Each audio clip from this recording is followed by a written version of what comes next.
الحمدللہ وحدہ والصلاة والسلام علی من لا نبی بعدہ اما بعد۔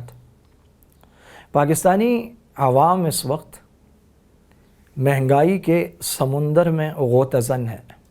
ایک گرداب ہے جس میں ہماری کشتی ہچکولے کھا رہی ہے، دور دور تک کوئی ناخدا نظر نہیں آتا۔ غریب آدمی پریشان ہے، وہ گھر کا آٹا روٹی پورا کرے، بچوں کے اسکول اور تعلیمی اداروں کی فی ادا کرے یا بیمار بچوں کی دوا لے۔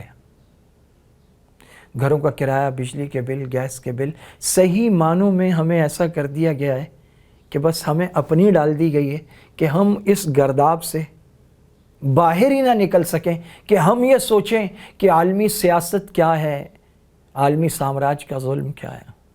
اور ایسے میں جب بھی ہمارے وزیر خزانہ یا ہمارے حکمران وہ پٹرول بڑھانے، گیس بڑھانے، قیمتوں میں اضافہ کرنے کے اعلان لے کر آتے ہیں تو وہ یہ کہتے ہیں کہ ہم ایک مشکل فیصلہ کرنے جا رہے ہیں اور ہمیں مشکل فیصلے کرنے ہوں گے اور بحیثیت قوم ہمیں برداشت کرنا ہوگا۔ اور مشکل فیصلہ کیا ہوتا ہے؟ پٹرول بڑھایا جاتا ہے، عوام پہ بم گرایا جاتا ہے، گیس بڑھایا جاتا ہے، عوام پہ بم گرایا جاتا ہے، بجلی کے ایک ایک یونٹ پر 8-8 روپے بڑھا دیے جاتے ہیں اور عوام پر مہنگائی کا بم گرایا جاتا ہے اور یہ کہا جاتا ہے کہ ہم مشکل فیصلے کریں۔ یہ کوئی مشکل فیصلہ نہیں ہے، یہ دنیا کا آسان ترین فیصلہ ہے۔ جب آپ جہازوں میں اڑتے ہیں، آپ ایئر کنڈیشن گاڑیوں میں ہوتے ہیں، ایئر کنڈیشن آفیسز میں ہوتے ہیں، ایئر کنڈیشن اسمبلی میں ہوتے ہیں، آپ کے سامنے مائک لگا ہوتا ہے، 25,000 قسم کے آپ کے نوکر ہوتے ہیں اور آپ کے سامنے سرکاری مائک ہوتا ہے اور آپ اٹھ کر کہتے ہیں کہ آج سے پٹرول اتنا مہنگا ہو گیا۔ یہ کوئی مشکل فیصلہ نہیں ہے، یہ مشکل ہے عوام کے لیے۔ مشکل فیصلے کسے کہتے ہیں؟ مشکل فیصلہ یہ ہے مفت پٹرول بند کریں، مشکل فیصلہ یہ ہے جن کو مفت بجلی ملتی ہے بند کریں،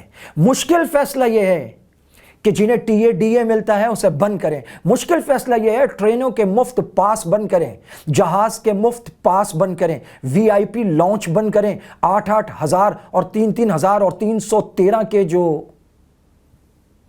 پروٹوکولز لگتے ہیں انہیں بند کریں۔ مشکل فیصلہ یہ ہے مفت سرکاری گاڑیاں بند کریں، 600 لیٹر مفت پٹرول بند کریں، بجلی کے مفت یونٹ بند کریں۔ مفت اور مفتہ اس ملک میں اب بند ہونا چاہیے۔ جس ملک پر اربوں ڈالر کا قرض ہو، جس کا موجودہ نہیں پیدا ہونے والا بچہ مقروض ہو، وہاں مشکل فیصلہ عوام پہ بم گرا کے نہیں ہوتا۔ مشکل فیصلہ کسے کہتے ہیں؟ اپنی مفت کی گاڑیاں واپس کریں، 2500 سی سی نہیں 1300 سی سی بھی واپس کریں۔ کس چیز کا مفت کھا رہے ہیں آپ؟ ہاں فرق ہوتا ہے، پڑھے لکھے اور جاہل میں فرق ہوتا ہے، ریسرچ کرنے والے، تحقیق کرنے والے، ریسرچ کرنے والوں میں فرق ہوتا ہے، بالکل ہوتا ہے۔ آپ تنخواہیں کر دیں، 3-3 لاکھ تک تنخواہیں رکھیں، 3 لاکھ سے اوپر لیکن کسی کی تنخواہ نہ ہو۔ 3 لاکھ کے بعد کوئی مفت بنگلہ نہ ہو، مفت گاڑی نہ ہو، مفت پٹرول نہ ہو، مفت بجلی نہ ہو، مفت گیس نہ ہو، ڈرائیور نہ ہو، اردولی نہ ہو، مالی نہ ہو، نوکر چاکر نہ ہو اور آنے جانے کے جہاز کے ٹکٹ نہ ہو۔ ہر قسم کا مفتہ اب بند ہونا چاہیے، کسی کا ہو کسے باشد۔ یہ ہے مشکل فیصلہ۔ عوام کے پیسوں سے 11 کروڑ کی مفت مرسڈیز، یہ ابھی جو موجودہ آزاد کشمیر میں حکومت ہے اس کے وزیر اعظم کے لیے تقریباً 11 کروڑ روپے کی مرسڈیز کا فیصلہ ہوا ہے۔ مشکل فیصلہ کسے کہتے ہیں؟ مشکل فیصلہ یہ کیا ہے کہ اب ہماری شرعی عدالت نے کہا ہے کہ آئندہ 5 سال میں آپ روڈ میپ دیں اور پاکستان سے سود کو ختم کریں، تو آپ اس کے لیے آگے بڑھیں۔ یہ ہیں وہ مشکل فیصلے جو آپ کو کرنے چاہیے۔ یہ تو بڑا آسان ہے کہ آپ اٹھیں 30 روپے بڑھا دیں، پھر 30 روپے بڑھا دیں، پھر 40 روپے بڑھا دیں، پھر 70 روپے بڑھا دیں۔ نہیں، اب آپ کو مشکل فیصلے کرنے ہیں۔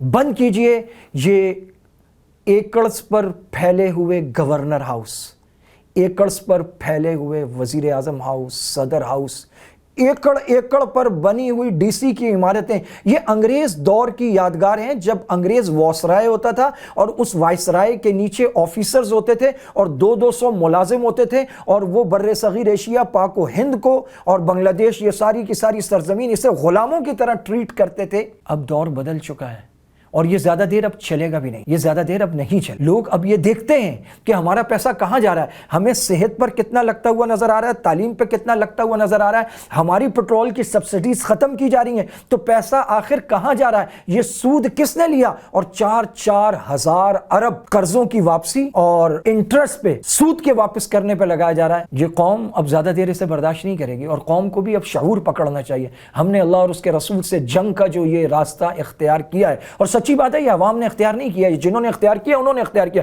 پاکستان کا ہر مسلمان سود سے نفرت کرتا ہے اور اس نظام سے نکلنا چاہتا ہے، اور اس سودی نظام نے ہمیں اس قدر پھنسا دیا اور دھسا دیا ہے کہ اب بات گلے تک آ پہنچی اور سانس بند ہونے لگا ہے. جن سے بھیک مانگتے ہیں انہوں نے بھیک دینے سے انکار کر دیا. اور اگر کسی نے IMF سے معاہدے کیے ہیں اور اس کی وجہ سے پیٹرول مہنگا ہوا ہے تو وہ کاپیز، وہ معاہدے اور وہ سارا کا سارا عوام کے سامنے لانا چاہیے. دیکھو یہ فلاں شخص نے معاہدے کیے ہیں، اس پہ یہ لکھا ہوا ہے، فلاں تاریخ لکھی ہے کہ اس معاہدے کی وجہ سے ہم فلاں مہینے میں اتنا پیٹرول بڑھائیں گے، ہم اس کے پابند ہیں. حکومت نہیں ہو یا پرانی، کس حکومت نے رحم کیا ہے؟ کسی نے کسی کو کسی قابل چھوڑا ہے؟ IMF کے پاس جانے والے پاکستان کے دوست ہو سکتے ہیں، سودی معاہدے کرنے والے پاکستان کے دوست ہو سکتے ہیں، سود پر قرضے لینے والے پاکستان کے دوست ہو سکتے ہیں. اور پھر ہمیں یہ بتایا گیا کہ گزشتہ دور حکومت میں 25,000 ارب سے 50,000 ارب قرضہ ہو گیا. تو اگر واقعی ایسا ہوا تو اس کی دستاویز سامنے آنی چاہیے، اور اگر وہ سامنے آئیں تو پھر سوال ہونا چاہیے کہ 25,000 ارب کہاں گیا، کتنی یونیورسٹیاں بنی، کتنے ہاسپٹل بنے، کتنے ایئرپورٹ بنے، کتنے ہزار کلومیٹر سڑکیں بنی.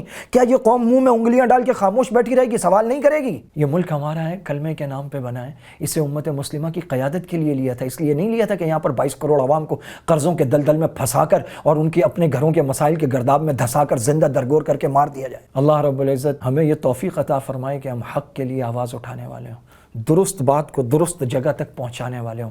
مشکل فیصلے 2 لفظوں میں پاکستان میں ہر مفت اور ہر مفتہ اب بند ہونا چاہیے، اس کی کوئی گنجائش نہیں ہے. وآخر دعوانا ان الحمدللہ رب